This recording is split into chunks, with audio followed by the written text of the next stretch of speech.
Bonjour à tous et bienvenue sur Développement Facile. Ici Mathieu, expert en développement applicatif.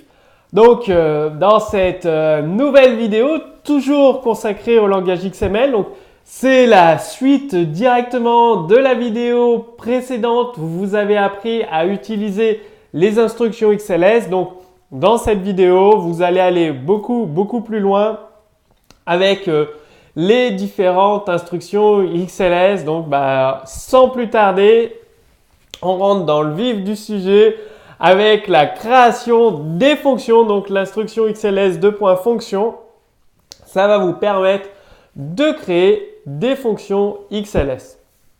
Donc, je vous ai mis un exemple ici.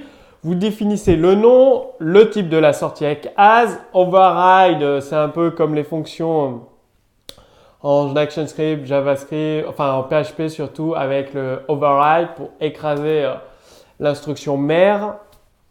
Donc si la fonction existe déjà, l'attribut override permet d'indiquer justement à XLT qu'il faut tenir compte de cette dernière lors de l'appel. Donc override, ça écrase la fonction qui existait.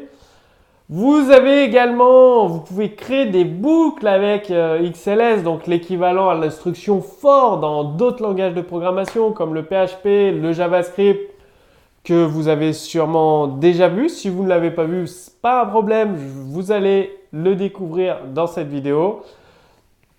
Donc là, le but c'est de créer une boucle, une fonction boucle qui a en entrée une chaîne de caractères et qui va renvoyer en sortie des entiers.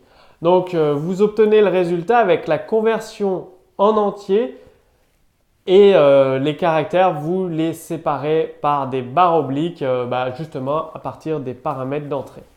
Donc, si vous donnez la chaîne 28, 33, 3 passée en paramètres de la fonction, ça renvoie les entiers 28, 33 et 3.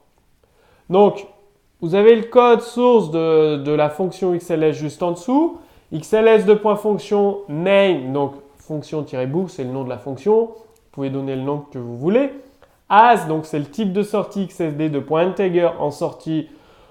Vous aurez des entiers.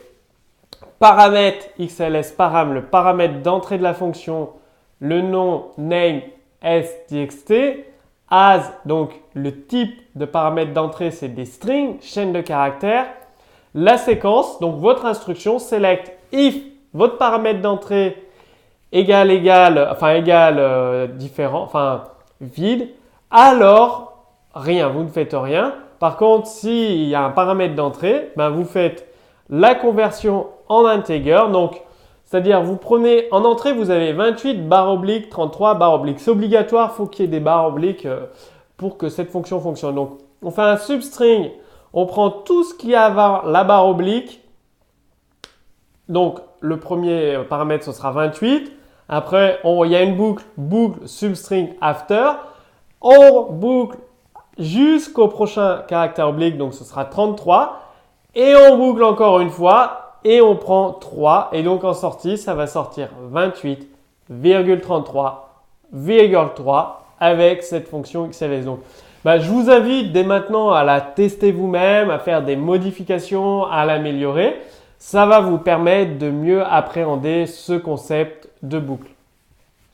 Donc, vous pouvez également associer un schéma importé ou défini dans la feuille de style, c'est-à-dire avec l'instruction qui s'affiche sur votre écran, XL, SL, import avec le namespace, schéma location. Si le schéma est défini directement dans la feuille de style, les attributs namespace et schéma location sont vides. Donc, ça à savoir. Ensuite, une feuille de style XLS peut définir un ou plusieurs modèles de transformation. Donc, on appelle ça des templates. Ces modèles s'appliquent aux documents XML d'origine. Un modèle, comme vous le savez, il est créé avec XLS:template, cette instruction template que vous avez déjà vue. Les modèles s'appliquent sur une sélection de nœuds ou sont appelés directement par leur nom. Et un modèle peut posséder un ou plusieurs paramètres suivant ce que vous souhaitez créer. Donc, un modèle sélectif sélectionne à travers l'attribut match, donc XLS template, les nœuds sur lesquels la transformation s'applique. C'est comme un rechercher et appliquer la transformation. La sélection des nœuds se fait avec des expressions XPath. Les XPath, vous l'avez vu dans les cours précédents, comment utiliser XPath. Et pour appliquer des modèles différents en fonction de la position d'appel sur un même ensemble de nœuds, XLS Template possède un attribut mode qui vous permet de donner un nom de mode d'application. Alors, voici un exemple. Création pour créer deux modèles qui s'appliquent sur les titres, en fait, sur les éléments titres. Donc, le premier modèle, ça va afficher le contenu du titre et le second en majuscule avec une balise P. Donc, vous avez l'exemple de code pour vous montrer. XLS template match / titre, c'est-à-dire qu'on va rechercher la balise titre avec value of select. Pareil, juste en dessous, sauf qu'on fait un value of select uppercase, donc on le met en majuscule et dans une balise P, parce que vous avez la balise P qui est autour de XSL, alors que dans le premier exemple, on fait un value of point, ça va afficher seulement le contenu du titre. Donc les modèles XSL, j'ai un peu de mal avec ce terme, c'est très puissant, bien évidemment, pour mieux comprendre. Vous faites un copier-coller de ce code chez vous pour voir un petit peu les résultats que ça peut donner. C'est comme ça que vous allez mieux comprendre l'utilisation des instructions XSL. Donc, le modèle est appliqué, vous avez d'autres instructions avec XSL apply-template, ça sélectionne un nœud qui répond au modèle. Donc, je vous ai mis un exemple typique d'utilisation. L'attribut select est optionnel. La valeur par défaut, c'est le nœud contextuel. Sinon, cette instruction appelle les modèles sur les nœuds sélectionnés. Si le modèle appelé possède un mode d'application, alors l'attribut mode précise ce mode. Donc, vous avez tout ce qu'il vous faut. On va voir un exemple. Par exemple, un modèle peut être nommé, c'est-à-dire que le nœud sélectionné correspond au contexte courant. Donc, XSL-call-template name, on donne toujours un nom à cette instruction. Voilà, après vous avez vos paramètres, bien évidemment. Vous avez également les caractères blancs avec les espaces, les tabulations, les fins de ligne et les retours à la ligne. Les caractères blancs contenus dans un élément du document source sont conservés sauf dans certains cas, c'est-à-dire si le contenu est composé uniquement de caractères blancs et que l'élément est vide ou l'élément en set ne contient pas d'attribut XML space préserve. Rappelez-vous, dans le cours précédent, pour conserver les espaces, les indentations, tout ça, vous avez l'instruction XML space préserve. Ou si l'attribut XML space égale défaut est présent dans un élément ancêtre de l'élément courant, on ne va pas conserver les caractères blancs dans le résultat.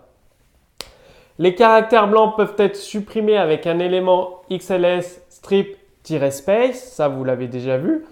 XML strip-space donne la liste des noms des éléments pour supprimer les caractères blancs. Donc vous avez un exemple, élément tokens. Pour conserver tous les caractères blancs, il suffit d'utiliser XLS-preserve-space, toujours en précisant les éléments concernés. Donc maintenant, c'est à votre tour de jouer, si je puis dire.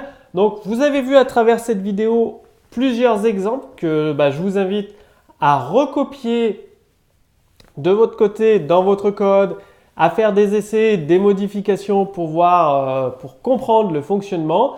Si vous avez des questions, posez-les directement sous cette vidéo. L'équipe Développement Facile vous répondra. Moi, je vous invite à consulter la deuxième vidéo, c'est-à-dire juste au-dessus de moi, il y a une image. Lancez la vidéo 2. Donc, dans la deuxième vidéo, vous allez aller beaucoup plus loin avec XML, XLS. Vous allez apprendre à analyser les documents XML avec PHP, donc des classes qui vont vous simplifier la vie.